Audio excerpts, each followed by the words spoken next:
Okay, so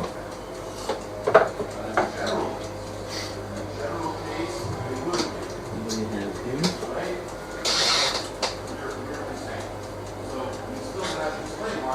Oh yeah, okay. So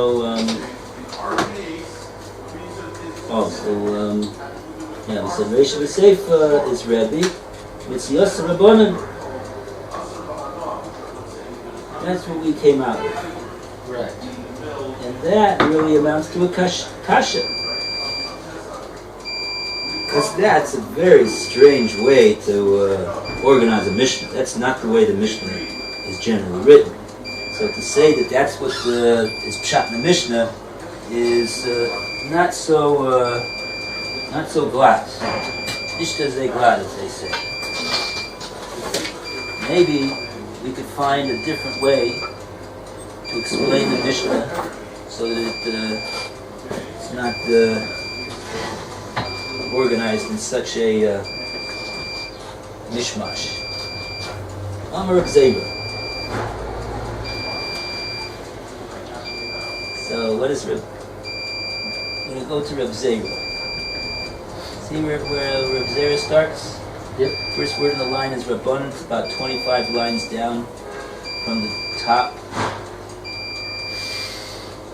Amar Reb Zera. Want to read, Roy?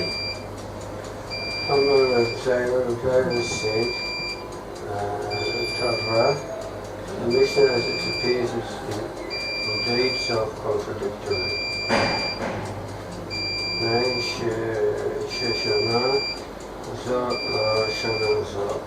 Whoever taught this ruling did not teach that ruling.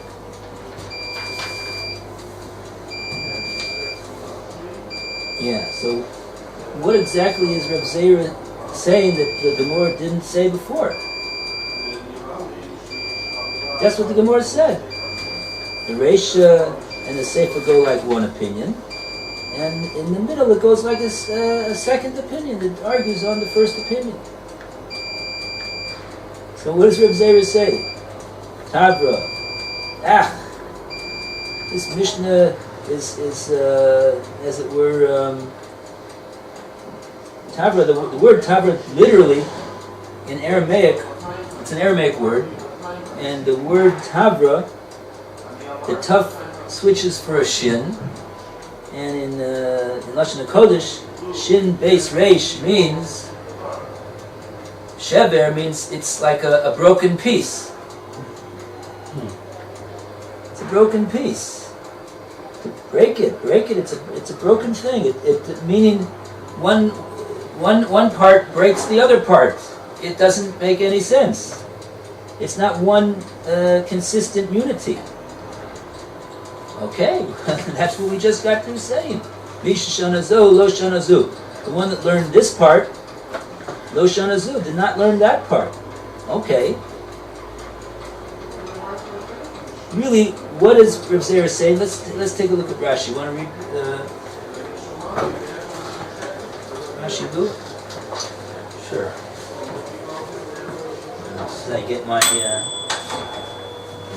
piping hot pizza out of the oven. Hope I'm not making anybody jealous over here.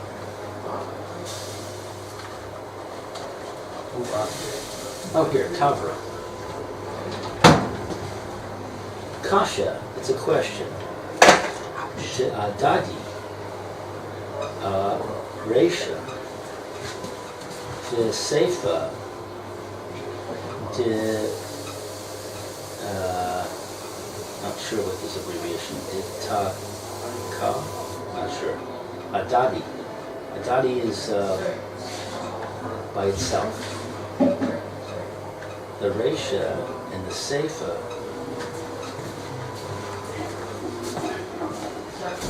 Me, Sheshana, and the one that changes, that is different, Zu, this one, Lo Shana Zu, is not different from this one. The Tanai, and it's a condition, He, Aliba, the Rabbanan, Mar Savar Kliki Rabbanan Aleha. Rabbis disagree with it. The Rebbe, that of Rebbe, Mar Savar Lo Kliki, and the other master says that they don't disagree. Okay, I didn't understand anything of what I just said. Okay, let's see. I understand, it's a question. But what is Ahadadi? Okay, Kashin Ahadodi. Resha v'Sefer. Kashin, they are difficult. Adodi, one on the other, together. In other words, Resha, what is the subject of the statement? Resha v'Sefer. The Resha and the Sefer are Kashin Ahadodi. They are difficult with one another because the Resha and the Sefer are supposed to complement one another, and here the Resha and the Sefer are not complementing one another at all. Okay, that's step one.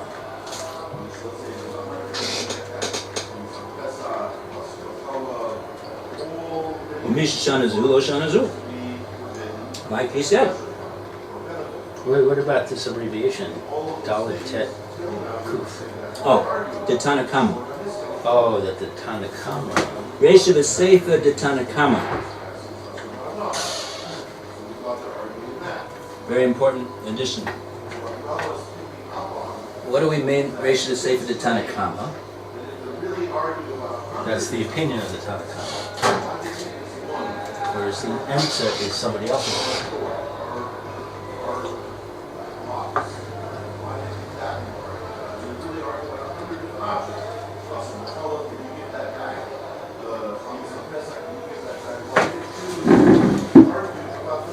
Once again,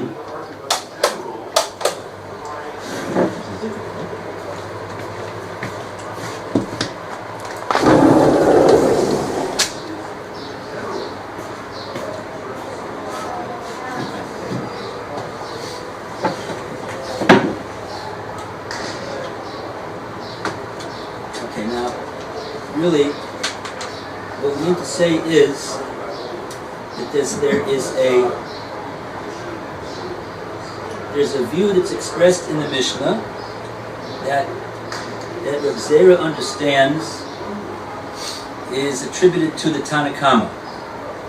Tana Kamma means the first Tana that's speaking in the Mishnah, as opposed to the next opinion that speaks. Now, the next opinion, well, it says, how do we know that there's two opinions in the Mishnah? Because at the end of the Mishnah it says that the Rebbe says, Rebbe Omer, Kulan ani chayev ad shekibel olav yishmor. So once we said that, we see, the logic is that everything before that was the Tana Kamma. Right. What Rashi means to say when he says Resha v'Sefer, he means to say, excluding what Rebbe said. Rebbe said what he said, but the Resha and the Sefer is the first part, the first din that the Tana Kamma said, and the Sefer is the after that what the Tana Kamma said. So we're assuming that the Tana Kamma,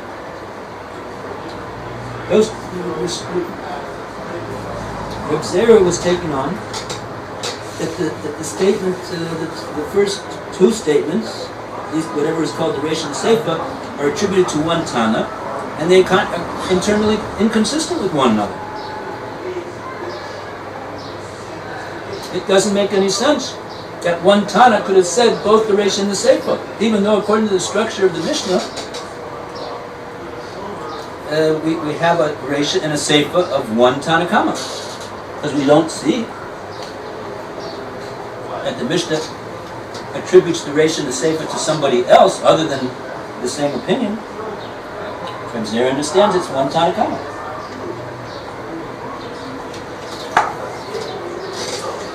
second.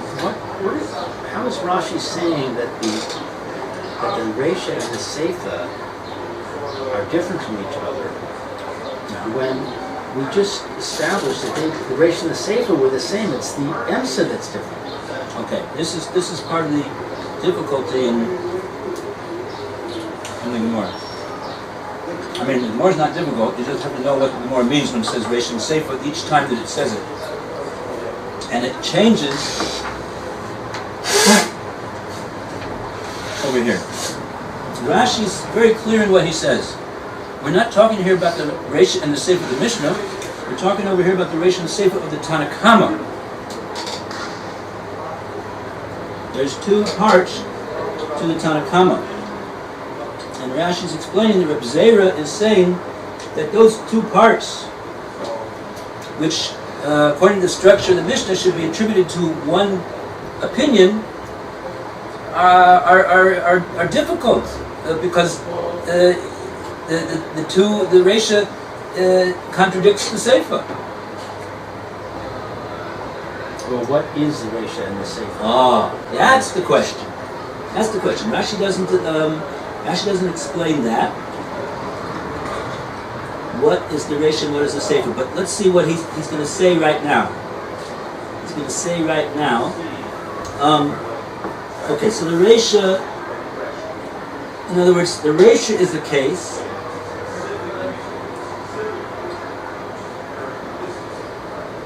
that he came in without reshus, and the Baal Kederos is going to be chayiv when the behema of the Baal Chotzer is huzak on the Kederos that the Baal Kederos brought in to the Chotzer, and he came in without reshus. That's the Reisha. Okay, and the Seifa is the case where the Baal Abayis the Baal Chotzer actually gave reshus to the Baal Kederos to bring in his chavetzim into the Chotzer. And then it says, Eino chayav, he's not going to be chayav to pay for the damage that they do, unless he accepted upon himself explicitly an obligation to guard that his property does not damage the property of the owner of the premises. So you just quoted Rebbe.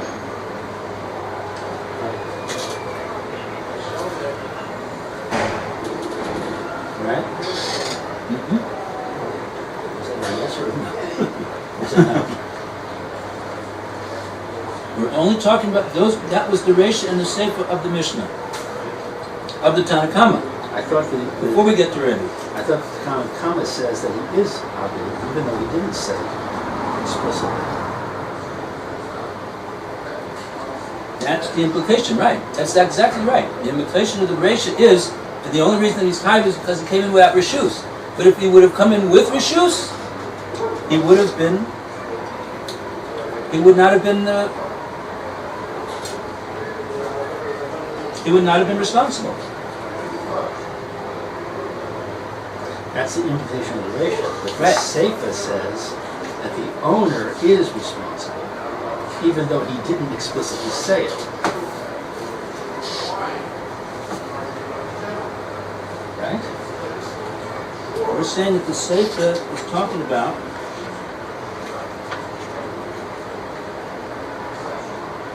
the case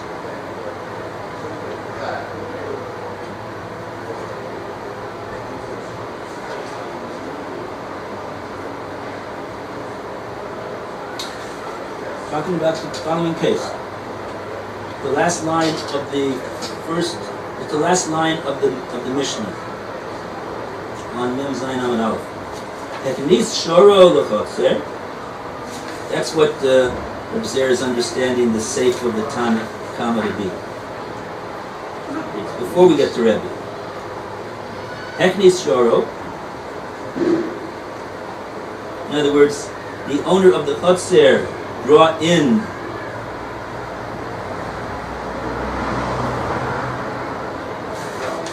his shore into the chotzer of the Baal Bayis. One second.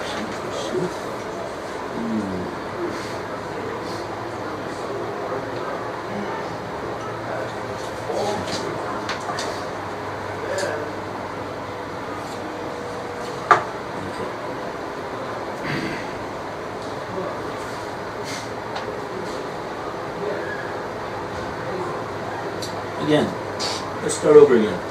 The Reisha is the case where the Kadar at least Kaderos of the Chotzer Balabais Shelo B'Reshus.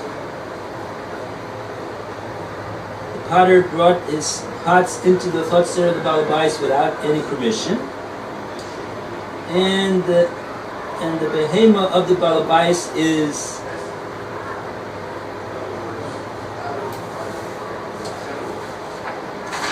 breaks them. Owner of the chotzer is parted for the damage that was caused by his animal, because the guy didn't come in with shoes. And then, also part of the ratio is what's the din if the animal got injured on those pots. In Buska behen balakaderos chayav. If the animal got injured on the kaderos that were brought in by the owner of these pots without permission, then he will, in that case, he will be chayav for the damage done to the animal.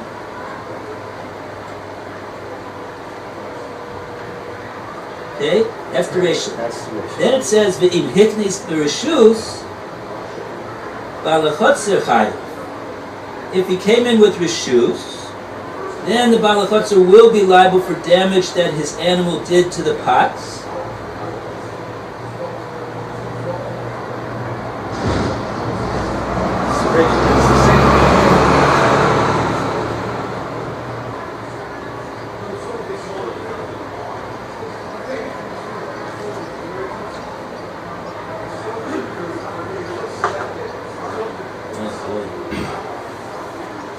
In other words, it's quite a confusing mission, really.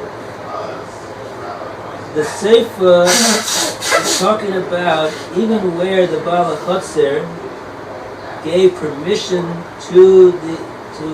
where he gave permission to the potter to come in and bring his pots into the Chotzer. He won't be liable to pay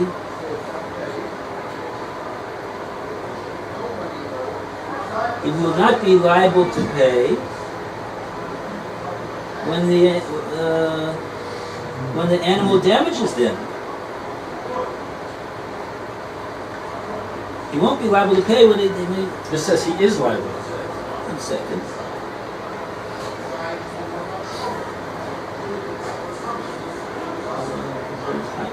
Im Heknis Brishus, Balachotzer, Chayiv.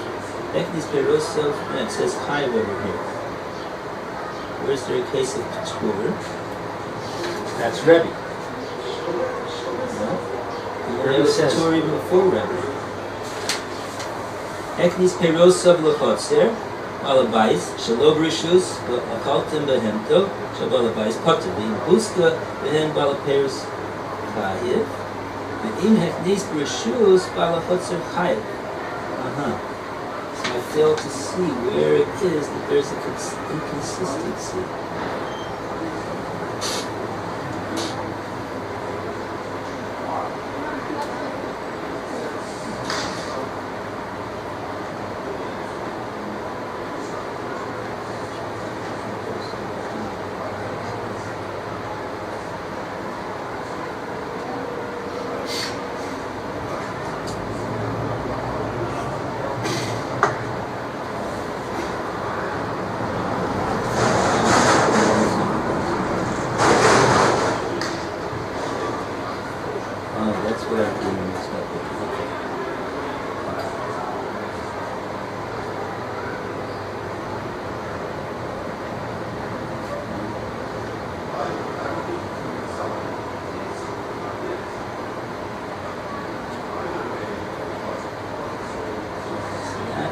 question over here. You're asking what is the Reisha, what is the Sefer that we're referring to over here?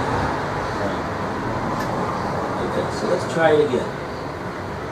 This Misha Shana Zu Lo Shana Zu. Rashi gives no explanation whatsoever.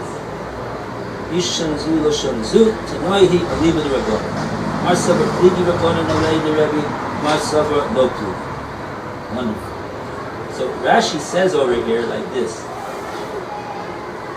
Doesn't explain what the cases are, but he says that Reb Zeir is saying that there's an inconsistency between the Reisha and the Seifa of the Kamma, and perforce the one that learned the Reisha is not the one who taught the Seifa.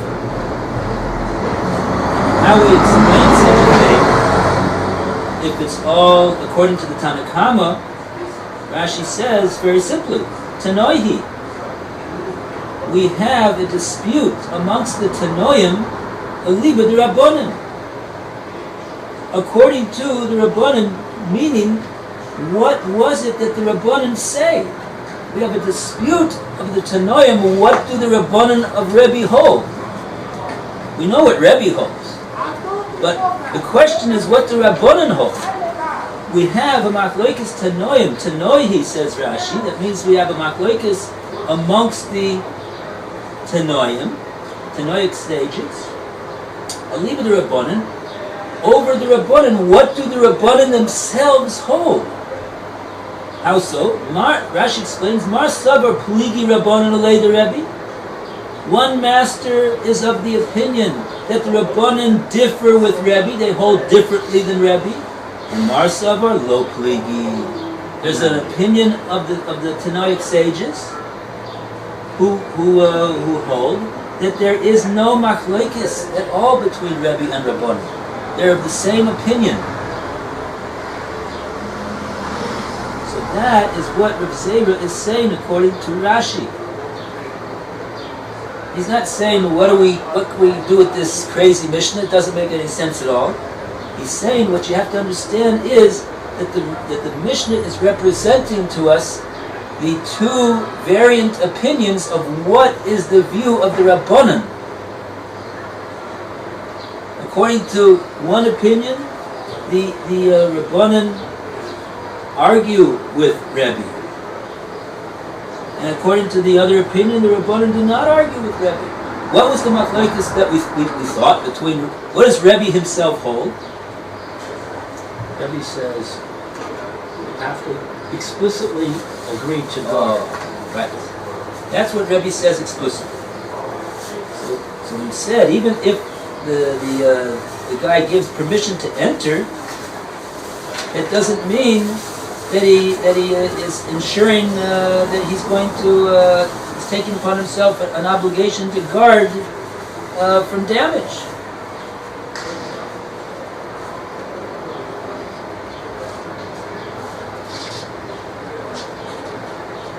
So therefore,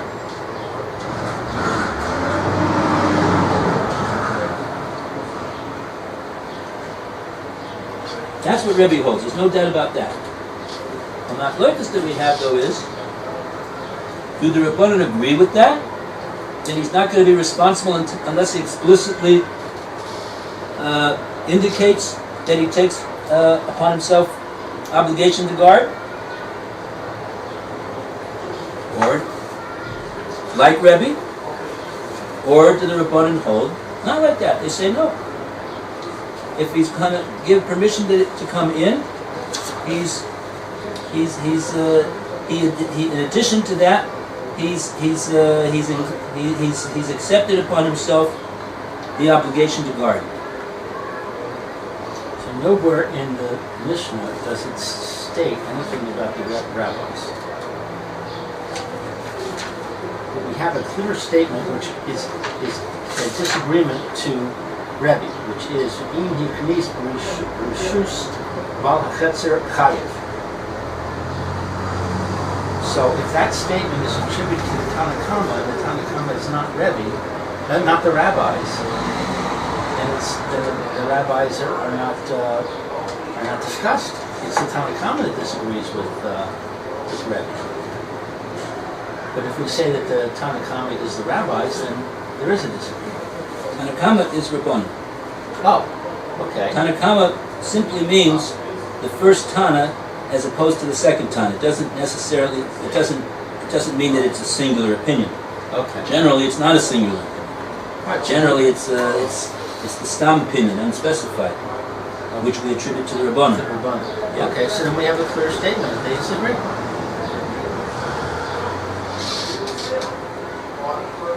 So what we're saying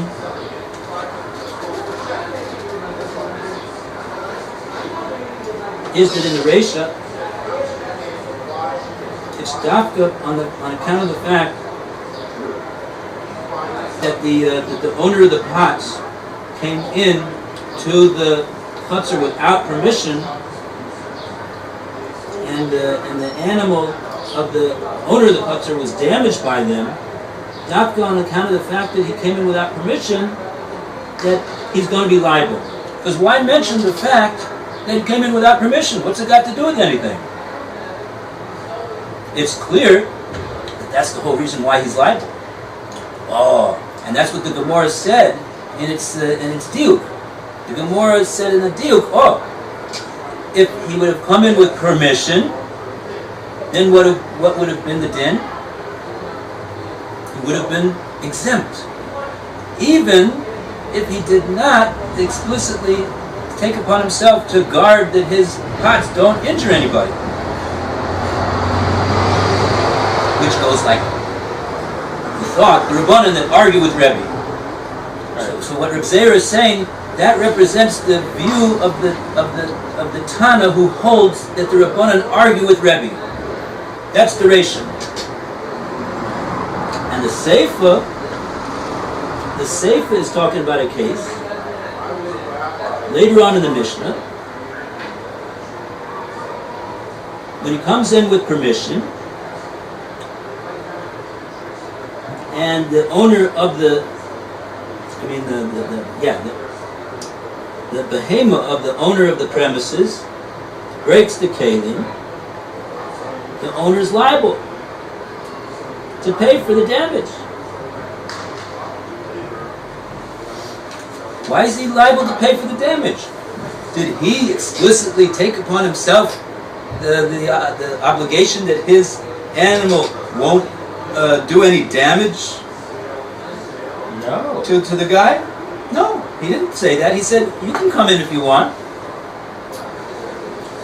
But beware of the fact that I have beware of the fact that I have an animal. And he's sometimes he likes to stomp on kelim. He said, "You can come in." He didn't say that he accepts responsibility. He didn't say he doesn't accept it. He didn't say anything. All he said is, "You can come in." And what's the din? He's going to be liable to pay when his animal breaks the pots. Like the rabbis. That's like. Oh, 1 second. Right. That's like the rabbis who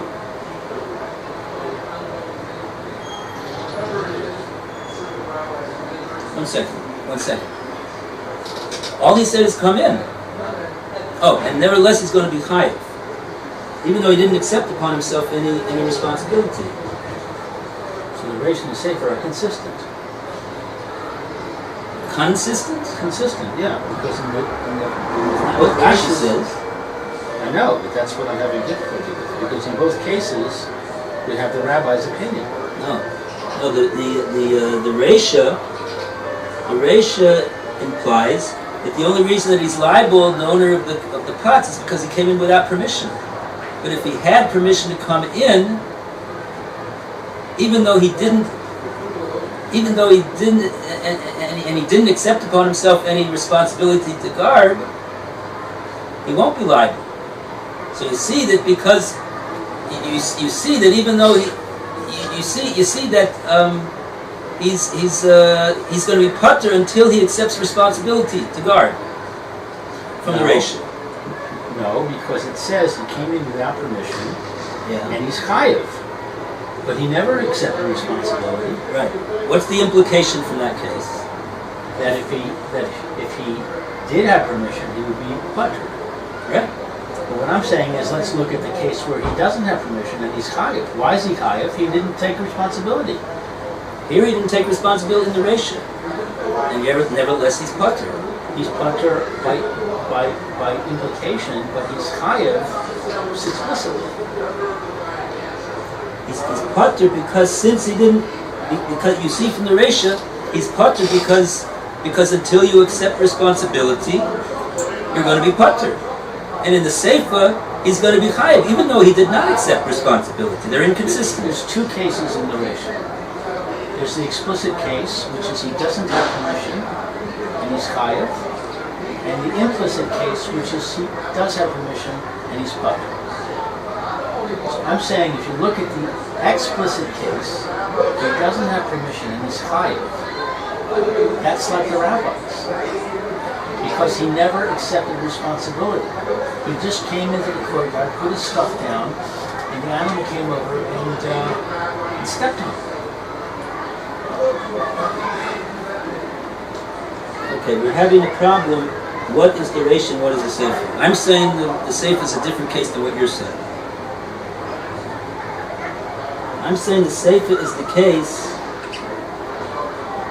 where he came in with Rishus, and the behema of the owner broke the kelim. And it says that the owner is chayiv. That's the case of the Seifa that we're pointing out is inconsistent with the Reisha. Okay, and what's the Reisha? The Reisha is the very first case. He came in without permission. Right. Okay, so I'm saying that in that case, why is he chayiv? He never accepted responsibility.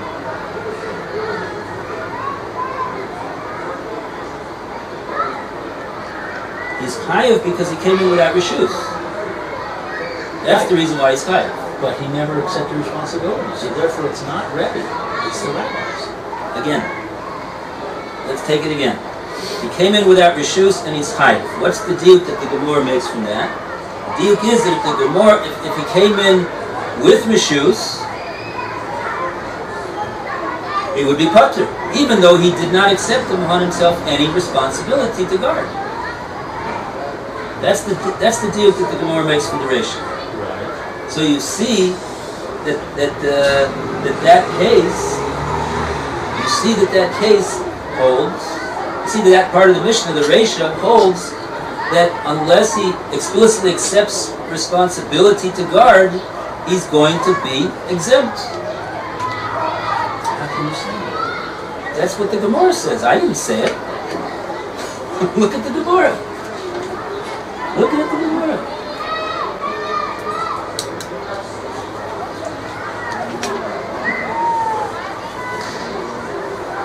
Gemora starts off saying, Tsama, Yeshiva Rishus. Why is the guy chayiv when he comes in without Rishus and the animal gets damaged on his pots that he brought in without Rishus? The reason that he's liable to pay for the damage of the animal, the whole reason that he's liable is because he came in lo Rishus. That's what the Mishnah says. That's the Mishnah makes the point that he came in without Rishus. That's the reason why he's liable. Says the Gemora diuk, Birishus, had he been granted permission to enter the premises, Lo mechayev bal kaderes b'nizke be'emto de balakotzer, he would not be liable for the damage that his stuff does to the owner's ox. Why? Because you see, you're not going to be liable until you accept, if you come in with Rishus, so then you don't say that you impliedly accepted the responsibility. Right? So that opinion, that's what Gemora is medayek from that Reisha, and Reb Zera is building on that. And what Reb Zera is saying that what we thought was the opinion of Rebbe, in fact, is the Kamma. It doesn't say that the Tanna's Kamma is talking over there. It doesn't say that Rebbe's talking over there. The Tanna Kamma is talking over there. So Rashi explains that what Reb Zera means is, yeah, that's the Tanna Kamma, meaning the Rabbanan, but it represents the view of the Tana who holds that the Rabbanan agree with Rebbe.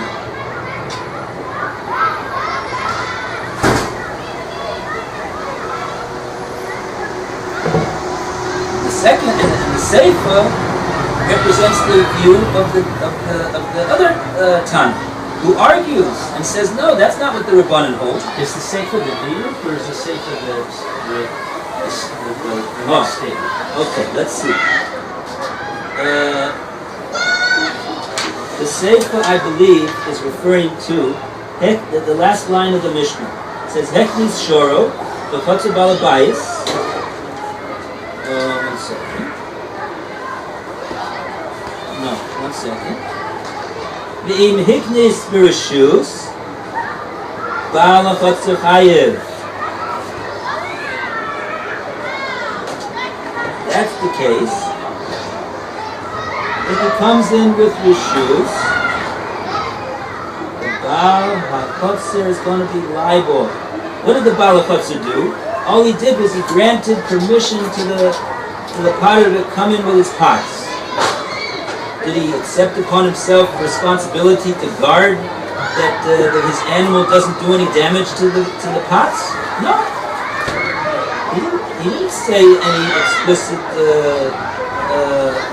obligation on his part. He said you could come in.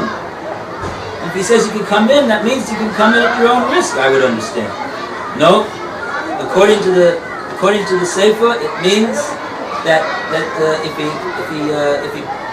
brings him in with permission, that means he has accepted upon him. It means that he's going to be liable, even if he did not accept upon himself any chiyuv shmira, any duty to guard. Oh, that's the says Reb Zera. Yes, that's the view of the other Tana who holds that the Rabbanan argue with Rebbe. And you're going to be liable even though you did not explicitly accept upon yourself any obligation to guard.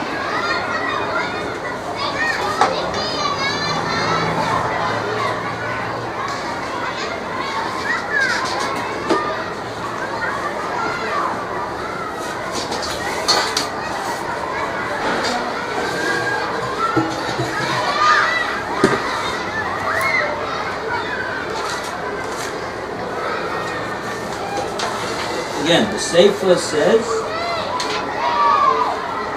Hipnis, Rishus, Al-Hatzar, Ayev.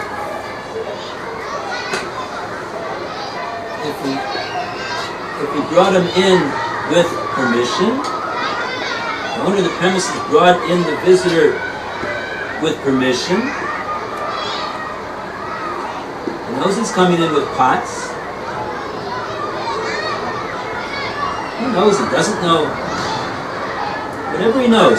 He told him you can come in, you have permission to be here. I don't see anywhere that he accepted upon himself any obligation to guard that his property doesn't do damage to the one that he granted permission to. He didn't accept upon himself any responsibility. Nevertheless, the Mishnah says, he's going to be liable for damage that's caused by his ox when he steps on the pots.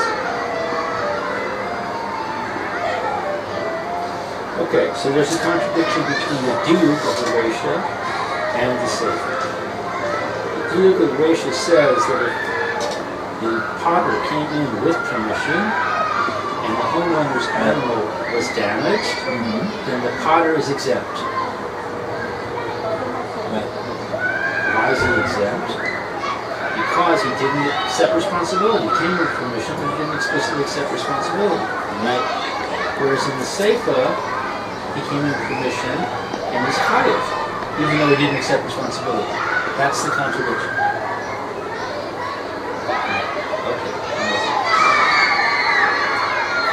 Okay.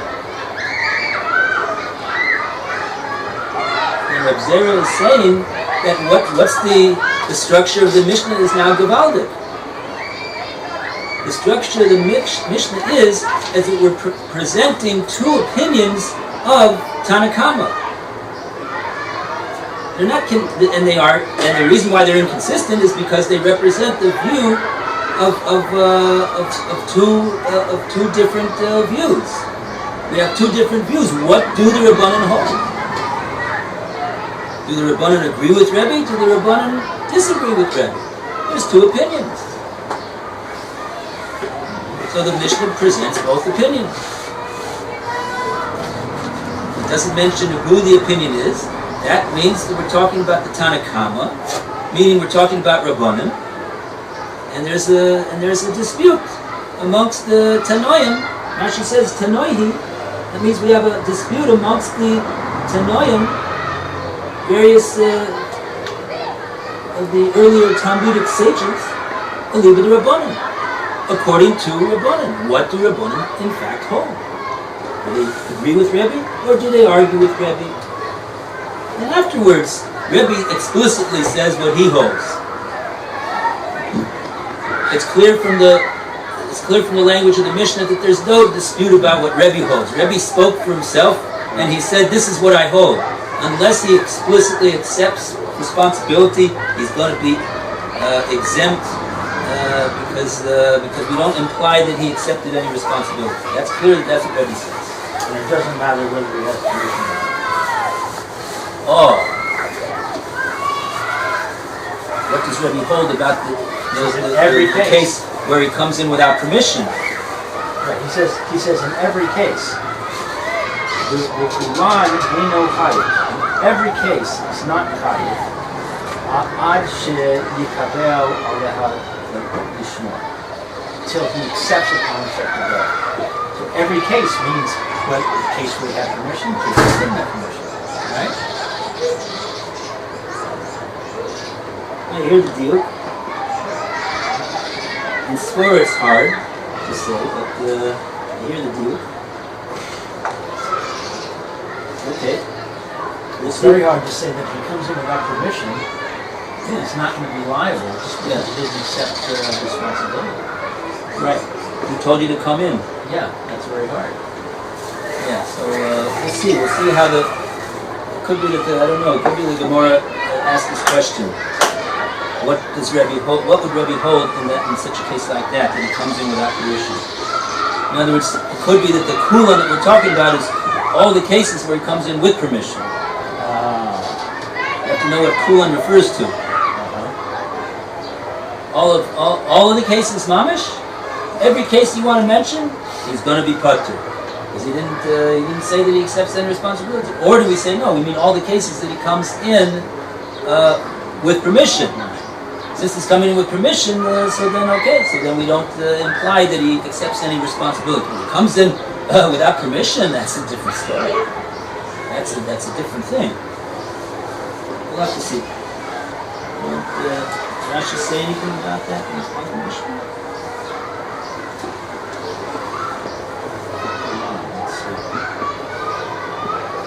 Rashi doesn't seem to say anything about the Mishnah. Okay. Yeah. There's just two short Rashis. Okay.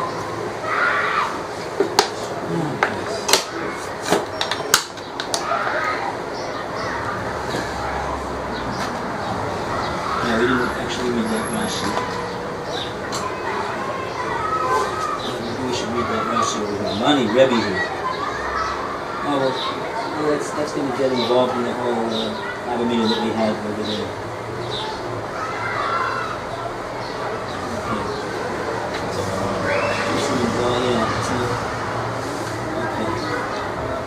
Okay, so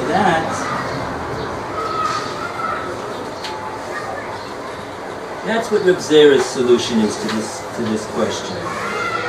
Oh, wait a second. That long Rashi starts with a reference to our statement. The Amar V'Seifa B'Chulan Eino Chayiv. Isn't that Rebbe's statement? Yeah. Pisca we said in the Seif, meaning the Seif Mamash, meaning the very last thing that says in the name of Rebbe. Rebbe said, the Kula name of Hayev. In all these cases, he's going to be pater, Achi Kabbalah Lishmor, until he accepts upon himself explicitly to guard from damage, from doing damage.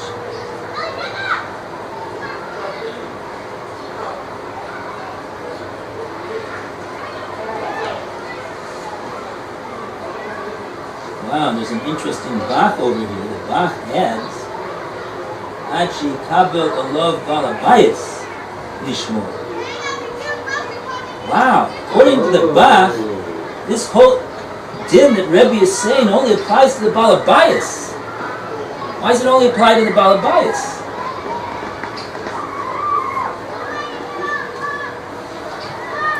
What's the din of the Potter?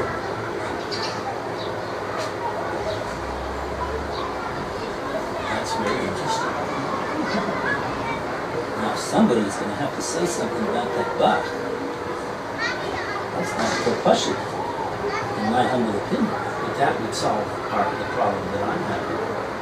Because the Bava bias is only going to give permission. He's only going to accept responsibility if he gives permission. So you don't have the case where there's no permission, where there's no permission. Right, exactly. That's true. So maybe the Bach is answering my question. Maybe he had the same question. Wow. I just noticed that Bach, see? I don't even have a mark that shows the Bach made an emendation. Okay, so you have to know where you certainly got one. It's the last word in the Mishnah is Lishmor, right? Yes. And before that you have an Aleph. Yes. That Aleph is the Bach. That's the Bach. That's the Bach. It's not on the Rashi. It's on the actual statement. I see. So The Bach, is on the Mishnah. The Gosa Bach. Gosa Bach. That's this Aleph right here. Yes. What's the Bach say? The Mishnah, Ad Lav Bal Habayis. Yeah. Lishmor. Yeah. See that? Very nice. Very nice. Baruch Hashem. So he's just sticking the word Balabayas in between Alav and Lishmor. Got it. That's it. And that changes our whole thing over here. Yeah. That throws a complete monkey wrench right into the works.